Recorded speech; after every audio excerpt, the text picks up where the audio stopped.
2024 అక్టోబర్లో హైదరాబాద్లో పోలీసులు ఒక బెగ్గింగ్ ర్యాకెట్ ని పట్టుకున్నారు.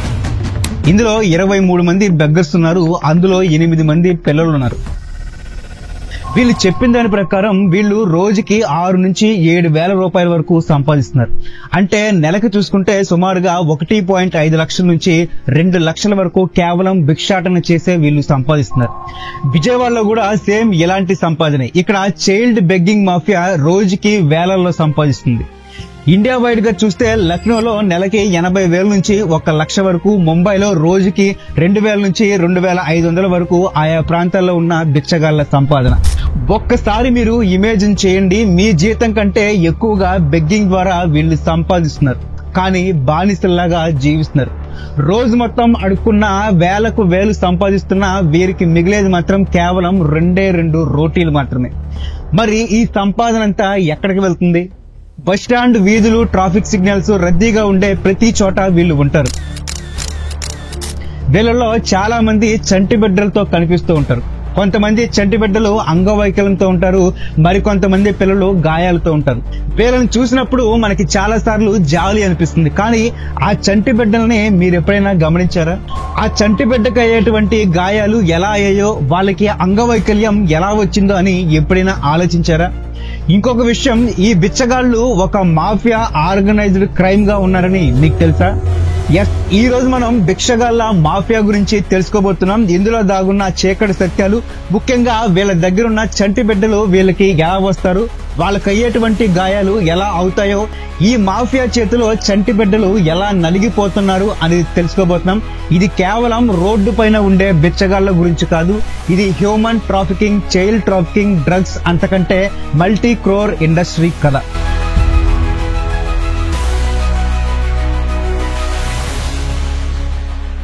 అది 2022 సంవత్సరం. సురేష్ మాంజీ అనే వ్యక్తి జీవనోపాధి కోసం బీహార్ నుండి కాన్పూర్ కు వచ్చాడు.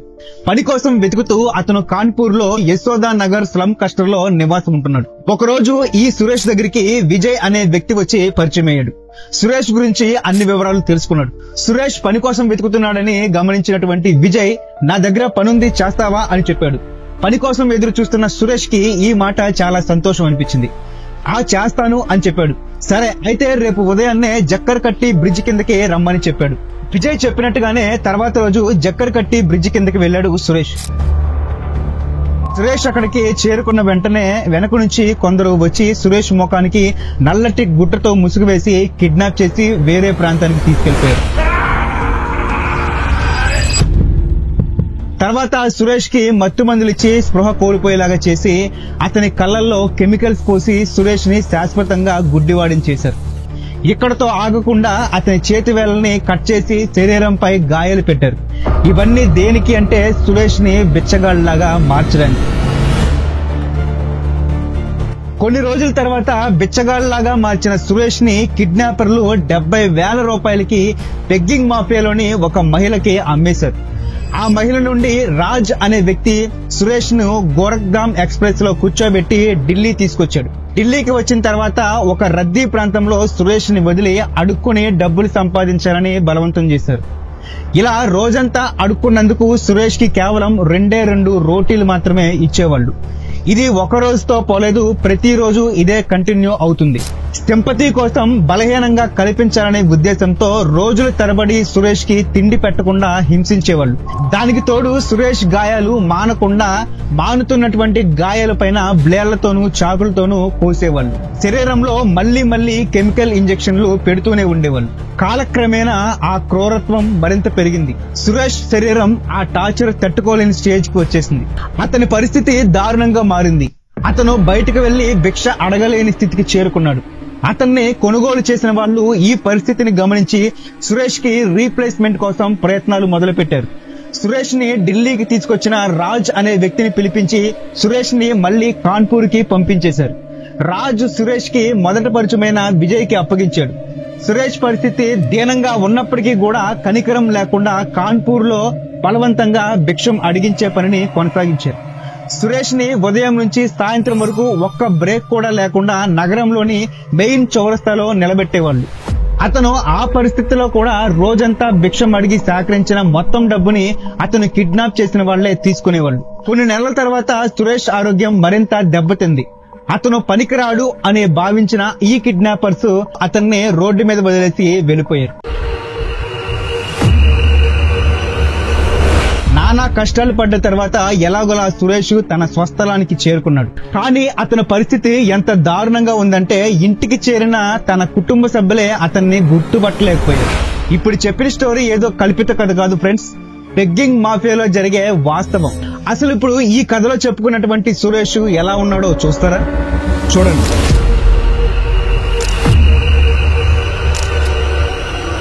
సురేష్ దేన పరిస్థితిని చూసి అక్కడ స్థానిక ఎమ్మెల్యే అతని కుటుంబ సభ్యుల సాయంతో పోలీసులకి కంప్లైంట్ చేయించాడు.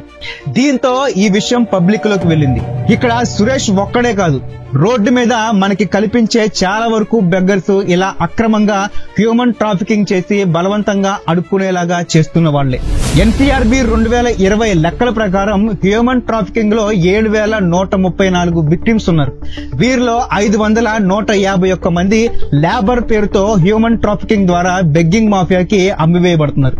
ఇది highly organised sophisticated criminal network. దీనినే మాఫియా అని పిలుస్తున్నాం. మన దేశంలో 4 లక్షలకు పైగా బిచ్చగాళ్లు ఉన్నారు. వీరిలో 21% మంది అంటే సుమారుగా 8,400 మంది బిచ్చగాళ్లు ఇంటర్ పాస్ అయిన వాళ్లే. 3,000 మందికి పైగా బిచ్చగాళ్లు డిప్లొమా డిగ్రీ పాస్ అయిన వారు ఉన్నారని తేలింది. ఒక్క బిచ్చగాడు ఒక రోజుకి ఎంత సంపాదిస్తాడో తెలిస్తే మీరు నిజంగానే ఆశ్చర్యపోతారు. భారతదేశంలో ఉన్న మొత్తం ఆర్గనైజ్డ్ బెగ్గింగ్ ఇండస్ట్రీ వర్త్ ఎంతో తెలుసా? 1.5 లక్షల కోట్లు. ఈ ఇండస్ట్రీలో వందలు వేల మంది ఉన్నారు. ముఖ్యంగా పిల్లలు, మహిళలు కూడా ఇందులో ఉంటున్నారు. ఇది కేవలం నోటి లెక్కలు మాత్రమే కాదు, ఇది గవర్నమెంట్ ఆర్గనైజేషన్, ప్రైవేట్ ఆర్గనైజేషన్ సర్వేలు చెబుతున్నటువంటి రిపోర్ట్.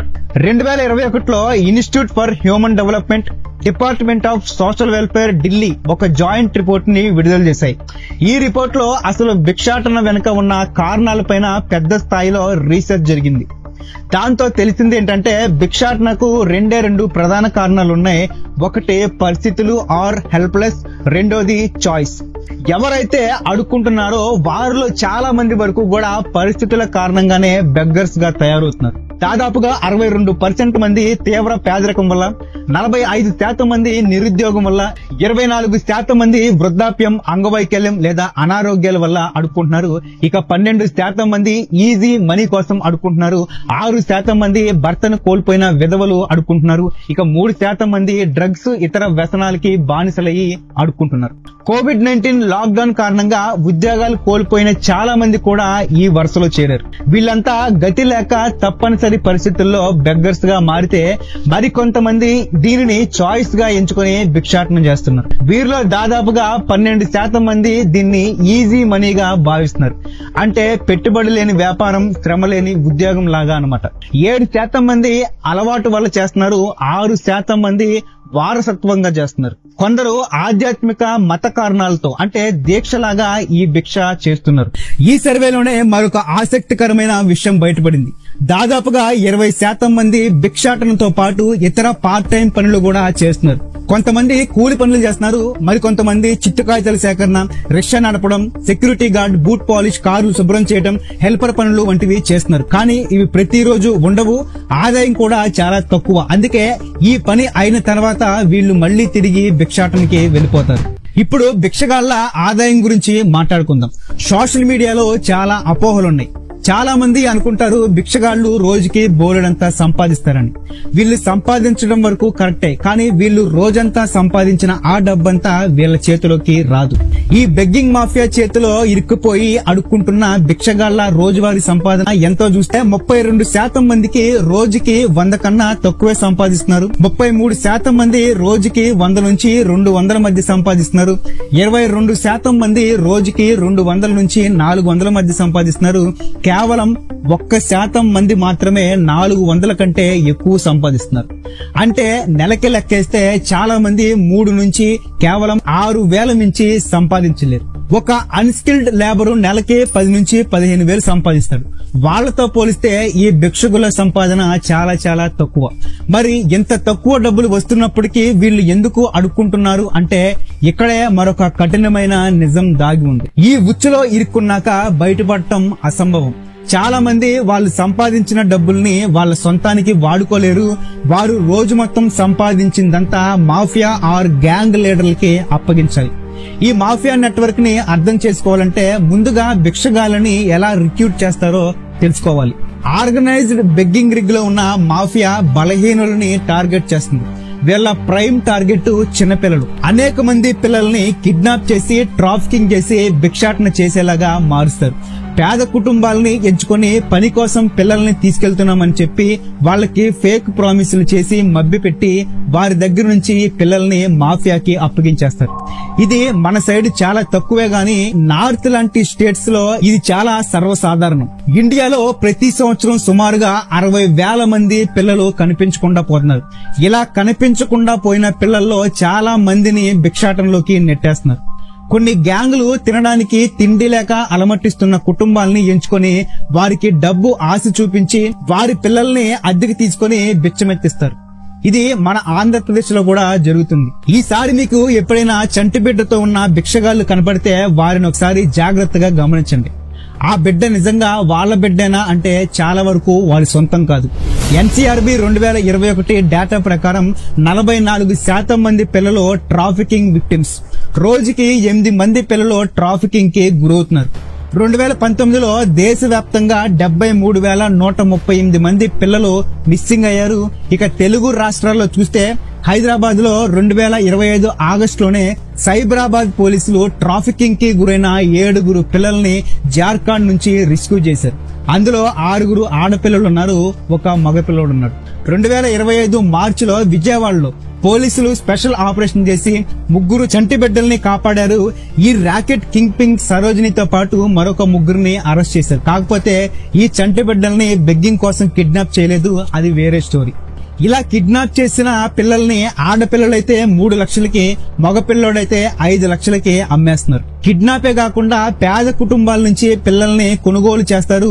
ఇది మరీ దారుణం. ఒక్కొక్క శిశువుకి కేవలం 15 నుంచి 20,000 మాత్రమే ఇచ్చి వారి దగ్గర నుంచి పిల్లల్ని కొనుగోలు చేస్తారు. ఎన్సీఆర్బీ ప్రకారం 2024-25లో 44,902 మంది పిల్లల్ని రెస్క్యూ చేశారు. అందులో 4% మందివి బెగ్గింగ్ కేసులే. మన ఆంధ్రప్రదేశ్ లోనే బెగ్గింగ్ గ్యాంగ్స్ చంటి బిడ్డల్ని 300 రూపాయలకి అద్దెకి తెచ్చుకుంటున్నారంటే మీరు నమ్ముతారా? విజయవాడలోని పాయకాపురం, రాజరాజేశ్వరి పేటతో పాటు వెస్ట్ గోదావరి, నెల్లూరు తదితర ప్రాంతాల్లో తమ పిల్లల్ని బెగ్గింగ్ కి అద్దెకి ఇచ్చేస్తున్నారు. ఈ పిల్లలందరూ కూడా దాదాపుగా 8 నెలల లోపు వయసున్న పిల్లలే. తల్లిదండ్రులు పిల్లల్ని అద్దెకి చేస్తున్నారు. సరే, మరి వీళ్ళు రోజంతా ఏడవకుండా ఎలా ఉంటారు అంటే ఇక్కడే దారుణమైన విషయం ఏంటంటే వీళ్ళు ఏడవకుండా రోజంతా ఉండడం కోసం వీళ్ళకి స్లీపింగ్ పిల్స్, కాఫ్ సిరప్స్ ఇచ్చి నిద్రపుచ్చుతారు. అలాగే పిల్లలు ఏడిస్తే ఎక్కువ సింపతి వస్తుంది. మరి అలా ఏడవడానికి చంటి బిడ్డ అనే కొంచెమైనా కనికరం లేకుండా ఆ రోజంతా ఆ పిల్లల్ని ఆకలితో ఉంచుతారు. ఎక్కడ ఏడవాలి, ఎక్కడ సైలెంట్ గా ఉంచాలి, ఏ సింపతి ఎక్కడ ఎలా ప్లే చేయాలో వీళ్ళకి బాగా తెలుసు.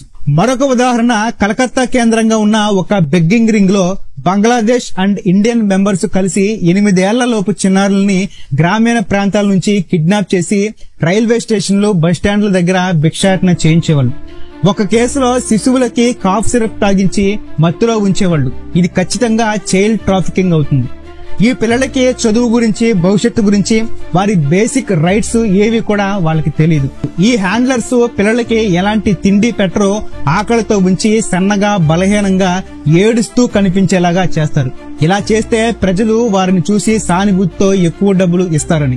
భయంకరమైన విషయం ఏంటంటే కొందరు గ్యాంగ్ సభ్యులు ఈ పిల్లలపై క్రూరంగా ప్రవర్తిస్తారు. చక్కగా ఉన్న పిల్లల్ని అంగవైకల్యంగా చేస్తారు. వాళ్ళ చేతుల్ని, కాళ్ళని విరిచేసి అవుటి వాళ్లాగా మార్చి రోడ్ల మీదకే వదులుతున్నారు. బెగ్గింగ్ మాఫియా దీన్ని ఒక వ్యాపారం లాగా నడుపుతుంది. నేటి బాలలే రేపటి పౌలు అన్నదానికి అర్థం ఉందా? ఇలాంటి పిల్లలు మనకి రోజు రోడ్డు మీద కనబడుతూనే ఉంటారు. కొంతమంది అయ్యో పాపం అని జాలిగా చూసేవాళ్ళు ఉంటారు, మరికొంతమంది వాళ్ళని చూసి చూడనట్టుగా వెళ్ళిపోతూ ఉంటారు.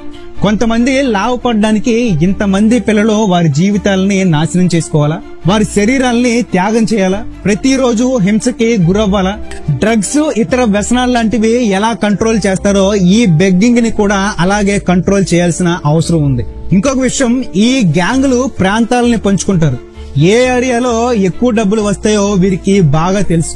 ఆలయాలు, మసీదులు, రైల్వే స్టేషన్లు, బస్ స్టాండ్లు వంటి జనసంచారం ఎక్కువగా ఉండే చోట్ల ఏ బిచ్చగాడు ఎక్కడ భిక్షం ఎత్తుకోవాలో ఈ గ్యాంగే నిర్ణయిస్తుంది.